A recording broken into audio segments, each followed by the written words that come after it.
Day હતો તો power તો ખબર પડવી જોઈએ જ બધાને. વુમન્સ ડે ગઈકાલે હતો, પણ આજે આ રીતે બધા ભેગા થયા છે અને પહેલી વખત મહિલા સંમેલન તે બી આપણું થયું છે. તો જેને આ વિચાર આવ્યો અને જેને આ બધામાં કામગીરી કરી એ બધાને આપણા બધા તરફથી એક વખત જોરદાર તાળીઓ થઈ જાય.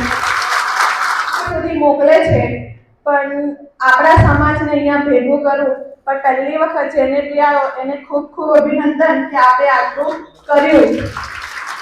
હવે બધું ખોઈ લઈશું. કેવું? હા, કે ખભેથી ખભા પુરુષોને મલાઈને ચાલીએ છે, નોકરીમાંથી લઈને મોટી મોટી પોસ્ટ પરથી લઈને ઘર બાળકોને ભણાવીને સારું વ્યક્તિત્વ એમને સંસ્કાર આપીને એ બધું લેડીઝ જ કરે છે. તો હવે ભેગું થવાનું અને સમાજ માટે કંઈ કરવાનું આપણને આ સૌભાગ્ય મળ્યું છે. તો આપણે એમાં પૂરા પડીશું? પડીશું?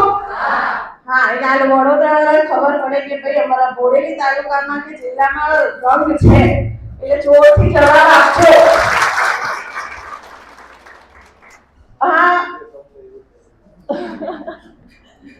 આમાં કેવું છે કે આપણે ઘણી બધી જગ્યાએ જોઈએ છે કે આપણા દીકરા દીકરીઓ નોકરીમાં કે બધે ઓપન કેટેગરી કરીને થોડા પાછળ રહી જાય છે. ભણવામાં દીકરીઓથી લઈને ઓપનમાં આવે કે સરકાર બહુ બધી બધાને પ્રાયોરિટી આપે છે, પણ આપણા ઓપન વાળા માટે રહી જાય છે. એમાં ખાસ કરીને આપણા રાજપૂત સમાજ જ બહુ પાછળ રહી જાય છે. સાચી વાત છે કે હું ખાલી બોલું છું? કે મને માઇક પકડીને બહુ જ ગભરામણ થાય છે, એટલે પેલું કે થોડું આગળ પાછું થઈ જાય તો આમાંથી મને બધા ઓળખે છે એટલે બધા મને માફ કરશે, પણ સ્ટેજ પર આજે પહેલી વખત બોલવાના છે એટલે કઈ આમ તેમ બોલાય તો પહેલેથી માફી માંગી લઉં છું.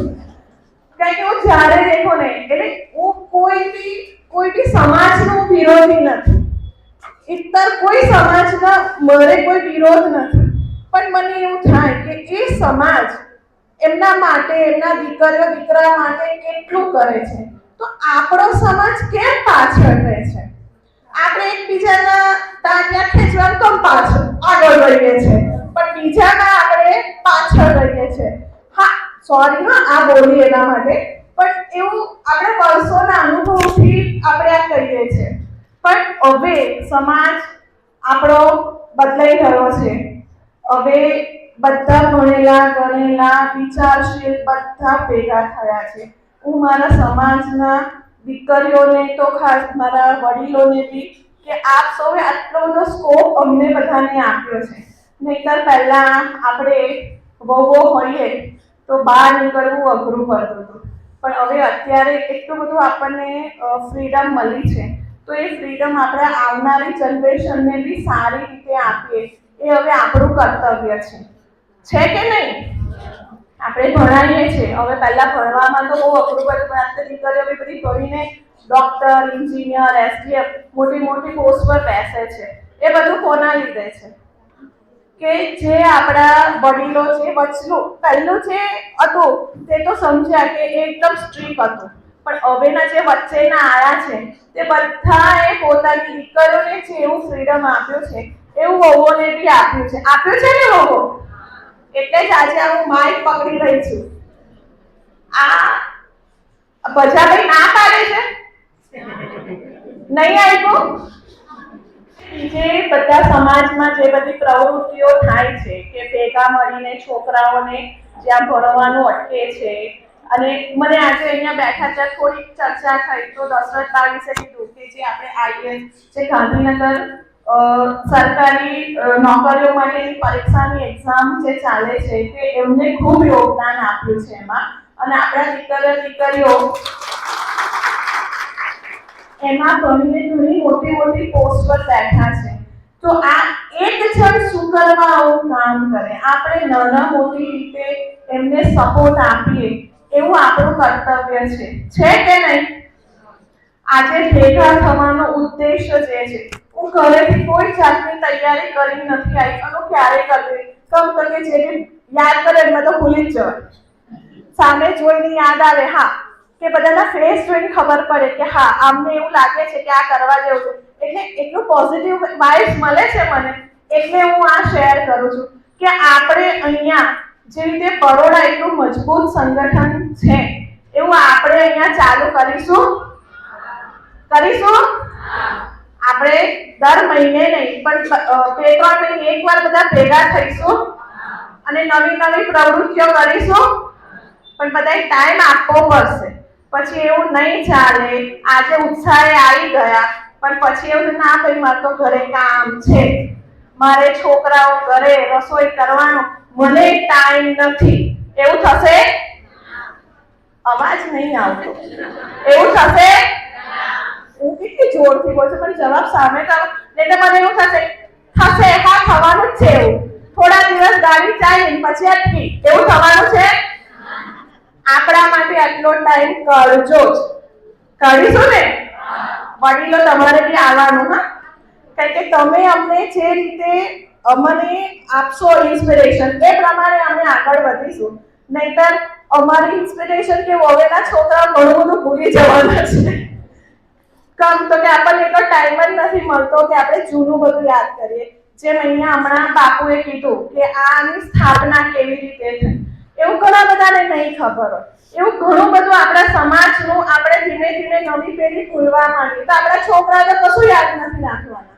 તો એના માટે આપણે ભેગું થવું જરૂરી છે. આપણા સંકટ સમયે બધા એકબીજાના વારે ઉભા રહે એ બી જરૂરી છે. જરૂરી છે કે નહીં?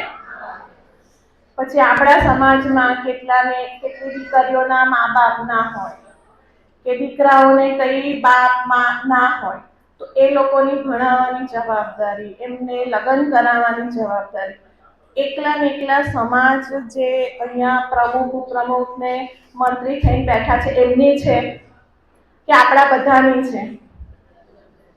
બોલો, જવાબ નહીં આવતો. કારણ કે આમાં એક જણ બોલશે તો એને કરવાનું એવું નહીં. આપણે બધાએ ભલે આપણને માઇકનો બીક લાગે, બોલવાની બીક લાગે, પણ સમૂહમાં તો બોલાય ને. તો કોની જવાબદારી?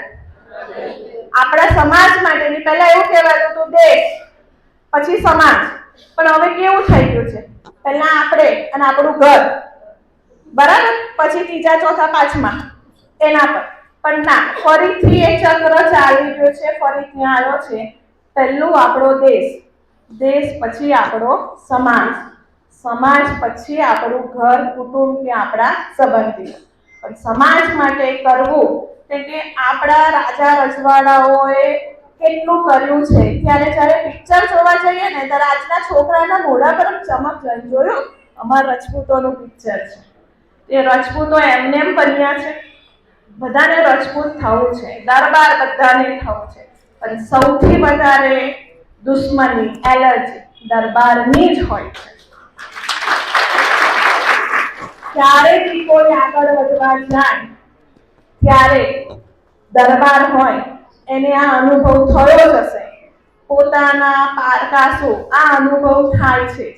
હવે આપણે આ ના કરીએ, આમાં આપણે ના ફસાઈએ અને આપણે આપણા સમાજ માટે કંઈક કરી છૂટીએ એવી ભાવના મારે આજે તમારા બધામાં દેખાય છે. પણ આજે ટેમ્પરરી નહીં, કાયમ માટે રે એવું કંઈક કરીએ. પાછો ધીમો. ચા ખૂટી ગઈ છે કે ચાનો ટાઈમ થઈ ગયો છે? પછી ચા પીવડાવશે કે સ્મેલ આવે છે કે નાસ્તો બી કરાવશે. તો પછી એવા જોરથી બોલો, કરીશું? તો જમણો હાથ ઉઠાવો, બધા જ ઉઠાવો. અને આ એક પ્રતિજ્ઞા છે કે આપણા સમાજ માટે એવું નથી કે પૈસા જ આપો, ટાઈમ આપો, સમય આપો, એ બી ઘણું જરૂરી છે. બીજા દાદાઓ બેઠેલા છે પણ દોડવા વાળા જોઈશે કે નહીં જોઈએ? જોઈશે? તો પછી હાથ ઉઠજો. જો આ હાથ ઉઠાવવામાં થાકી જાય, હાથ ઉઠાવો અને કડક રાખો. શત્રુંજ્યના હાથ કેવા હોય, એક પડે ને બીજાના દાંત તૂટી જાય. અને એને એમ કરો ના ચાલે. હાથ ઉઠાવો, પરફેક્ટ હાથ, અને બોલો હું મારા સમાજ માટે જે થશે હું કરવા ધન્યવાદ. જય માતાજી.